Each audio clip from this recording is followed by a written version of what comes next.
Well, hi, everybody. I'm Bill Whittle with my friend and colleague, Alfonso Rachel, and this is the Virtue Signal, where we try to figure out what real virtue is and do our best to achieve it, as opposed to all the virtue signaling that's going on out there, which is kind of cheap and not terribly effective. We've been covering the 7 basic sins and the 7 deadly sins and the 7 cardinal virtues, and we're down to the last one. And Zoe, I got to tell you, despite the epidemic of all of the other deadly sins that we've seen, it seems to me this last one, is kind of the knockout punch. So let's talk about pride and its antidote of humility. And when we say pride, obviously, we're talking about a pride that is nothing like self-respect or the kind of natural and appropriate and healthy pride you should feel in doing something well or successfully. Maybe a better word for this is arrogance, but there's an awful lot of prideful people out there right now, and especially now, it seems to me, no one is willing to come out of their trenches and admit there's any possibility they might be wrong about anything. Sure. And Bill, let us make this quite quick because my time is extremely valuable. Pride is at the root of all of it. And I hope, and the thing that makes it such a difficult sell, Bill, is that everybody feels justified in their pride. That's what makes pride so powerful. Right? Everybody feels like, it doesn't matter whether your race, your gender, your orientation, your nation, it doesn't matter. Your children, your job, whatever it is, there's something that people find redeemable about pride, and you can't tell them otherwise, which in itself is a symptom of pride. So, yeah, that's right. So there you go, man. That's what we're up against. Yeah, it's like an autoimmune disease where the mechanism that should be pulling you away from all of these bad behaviors is the one that's broken. I know, just thinking about it, I had it wasn't even an argument. Just I was a little quick with my wife yesterday as I left, and I'm driving around picking up a computer, and I'm on the road, and I'm thinking, you know what, I should just send her a little text telling her, I love her and stuff. And then then you hear that voice come in. No, man, you're not gonna back down. That it's weakness kind of thing, and it comes out of nowhere. And every time that, well, first of all, every time I argue with my wife, turns out I'm wrong. Truly am. But I remember having that just yesterday, that struggle, that struggle to overcome the sense of, she can apologize first, or well, I was right in the first place, and needless to say, I was right. But it is something that you can overcome. It's just hard to find the humility to realize that, number one, I might be wrong, and number two, even if I'm not, somebody's got to take that first step forward to shake hands and stuff. I tell you what, man, the power of vulnerability. Right. Pride really, there's this, what's that adage, man? Power corrupts. Yeah. That's not true. I find that to be a total untruth. It's not power that corrupts. It's weakness that does. Right? Weakness corrupts. And power is also shown in the vulnerability, not so much to just admit you're wrong, but the power to be able to, embrace someone who is really willing to extend that olive branch, right? Okay, I've admitted you're wrong, and people can still grumble about admitting they're wrong. But even the other party, when they're wanting to extend that olive branch, it's still like, well, I still need to let you know that I'm offended and all that sort of stuff. I tell you what, man, like with my wife, man, if it wasn't for her and the constitution that she's been blessed with to be so gracious, I'm telling you, man, by the grace of God, we've gotten this far because, I can be a hothead, but I'm telling you, man, in her sweet disposition, it's so powerful, man. I'm telling you, it's got such gravity, man. How can I, I'm telling you, just the peace that I get blessed with to have her and to realize, man, that's power. And that's some God glue right there, man. Man, can I ever relate to that? I don't know how I fit into the body I was before I got married. But yeah, no, you're absolutely right. And both of us married up, by the way. I've met your wife and you've met mine. Very agreed. So but you bring up an interesting point here, because it seems to me that when you find people who are excessively prideful, extremely arrogant, I find that without exception, and by the way, just so there's no judgment involved here, I put most of my life into this category that I'm about to give you. I find that the people who talk the loudest about how smart they are insecure about how smart they are. The people who are constantly showing off or will not tolerate any kind of dissension or gets really angry when they get disagreed with. I have never met a confident, capable person that reacted that way. And likewise, the few really, really excellent people that I know they just come with a built-in sense of humility. The reason they're so smart, I think, is because they've come to realize that nobody knows everything, and they're willing to examine their own beliefs. Oh man, we got Proverbs going right here now, man. You're speaking Proverbs because that's, the wise loves instruction, right? The fool doesn't. The fool hates instruction, and the fool is going to give you a bunch of challenges with, and they're going to grumble and stuff like that. And the wise is the opposite of that. And even when you get down to it, even in a military sense, you don't want to be overly cocky. It's a military strategy to show vulnerability. Right. So it's like you want your enemy to think, hey, we got you on this one. Now, of course, and I guess that's why, we make these correlations between love and war. If you really want to win, sometimes showing that vulnerability. I want to win. Yeah, exactly. Yes, you want to win the race with this, man. It's and in our culture, people they make fun of marriage and stuff like that because I guess, that pride, even the pride fuels the cultural jokes when it comes to marriage. But sadly enough, marriages are crashing and burning, man, at half the rate it's supposed to be succeeding. And a lot of that, well, not even a lot of it, the main cause of it, Bill, whether it's just constant bickering, arguing, adultery, abuse, you name it, the core of it is pride. That's just so well said, man. I know that one of the reasons I get defensive with my wife is because she's always right, and it bothers me, but it shouldn't. So the show's really about virtue, not so much about the sins. But as we said last time, sin's just so much more fun to talk about than the virtues. So the classical antidote to pride, to the deadly sin of pride, is the cardinal virtue of humility. And I think, I've looked at this very carefully, and I think I can say with a great deal of confidence that I'm probably the most humble person on the planet. I think that's pretty true. But to be honest, I have had genuine humility brought into my life, and the sad but honest truth of it is, Zoe, is that it had to be beaten into me, and that's no exaggeration. The humility that I've learned to gain over the years is a quality that was beaten into me as a result of decades of being, just this narcissistic hothead who was just so insecure about everything, had everything to prove to everybody. And it's only after a lot of pain, administered over a long time, that life beat the stupid out of me, and it beat at least it beat most of the pride out of me. I'm nothing like as arrogant as I was. And the thing that really I'm always amazed at is when I was younger, I was much more liberal than I am now. Nothing like today's people, obviously. But the thing that impresses me the most is I look back on myself in my 20s, and I cannot believe how passionately I believed in things that I knew nothing about. Nothing. I knew nothing about them. And it took me 2 decades to have the world beat that certainty out of me. Indeed, man. It's pride is a hardwired thing. It goes way back, and it has longevity. It has a lot of staying power. It's the first sin, right? Pride is it? Pride is indeed the first sin. Yeah. Oh, you had a question. Can you tell me about that? Okay.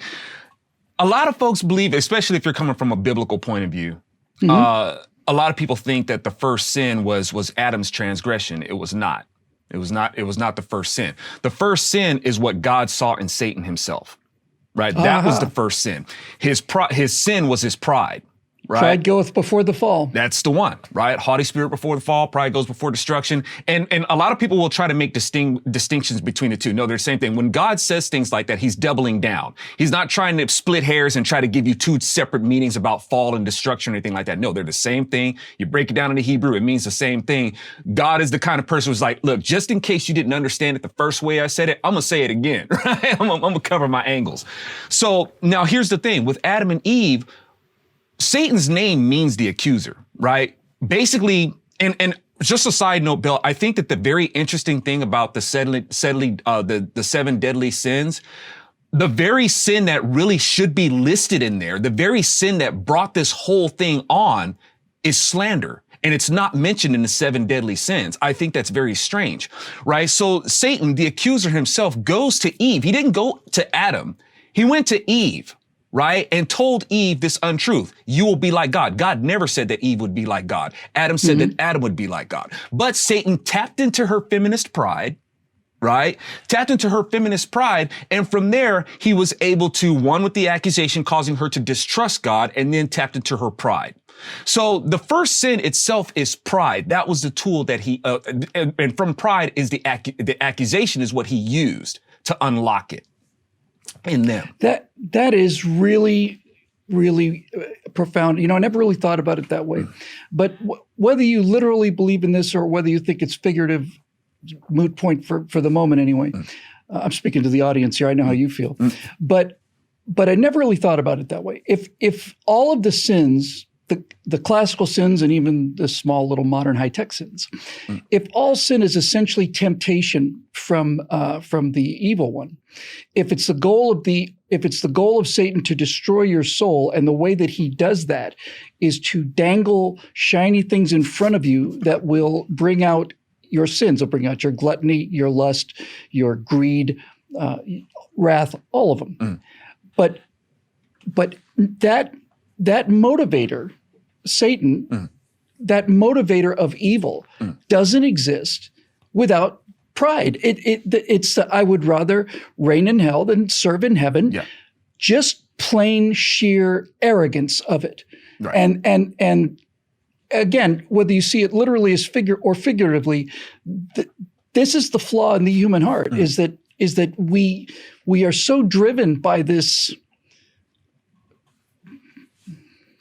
but by this pride. Sure, right? Sure. And so we rebel against the things that we know to be good. And I think the point I'm trying to make here is that Lucifer, who was the most beautiful of all the angels, apparently was willing to live out the rest of eternity as a horrible demon, because that's how bad he wanted it. Yes. And how much he thought of himself. And the thing is, Bill, and I want to say really quick, because like I said, it's interesting that slander's not mentioned in there. Slander is absolutely the worst thing you could do to another human being without touching them, right? Yeah, I agree. It's the worst thing you can do.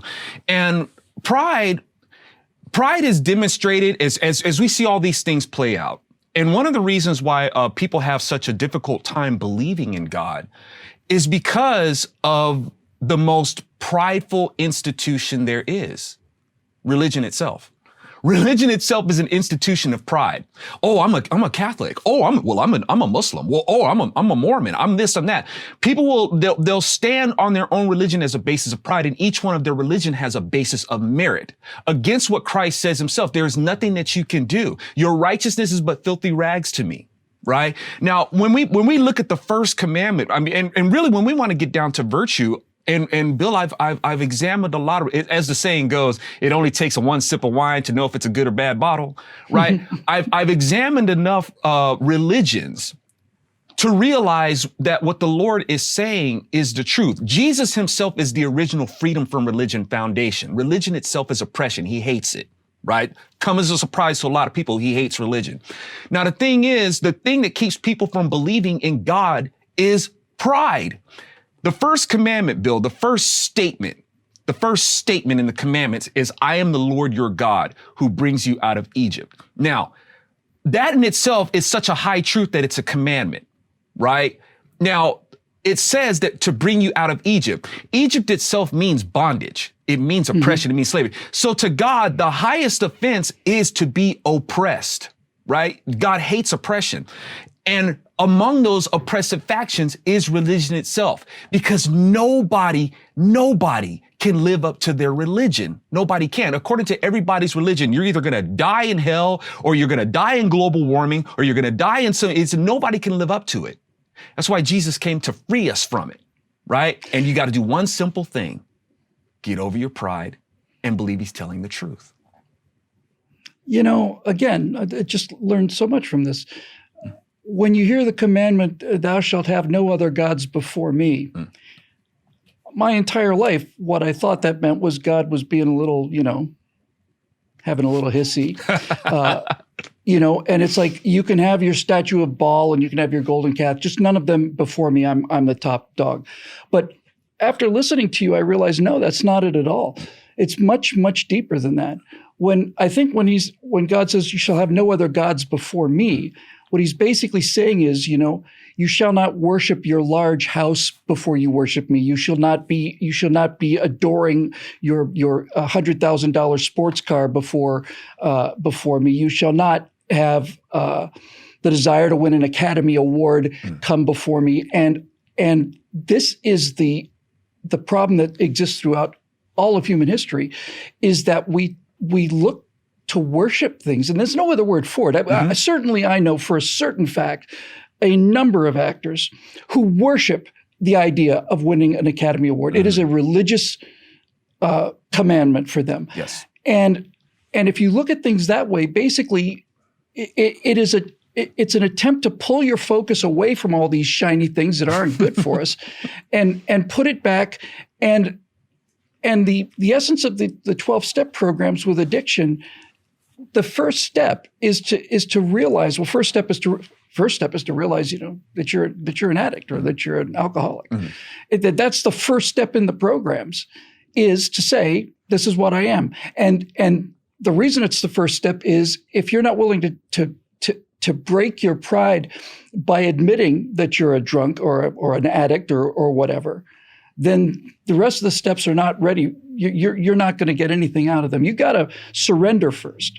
And that kind of surrender is a prerequisite for all actual wisdom, as opposed to, knowledge. You got it, man. You got it. And the thing, and just like you said, God having this hissy fit, I used to think that way too, man. I it's like, well, God, man, you kind of full of yourself, man. You kind of an egomaniac, where it's like, love me, don't worship anybody else. But I learned, Bill, just as we were talking about with our wives, as much as, love and affection I have for my wife, at some point I realized, my idea of love hurts. Our ideas, our construct of what we assume to be as love. We didn't create love.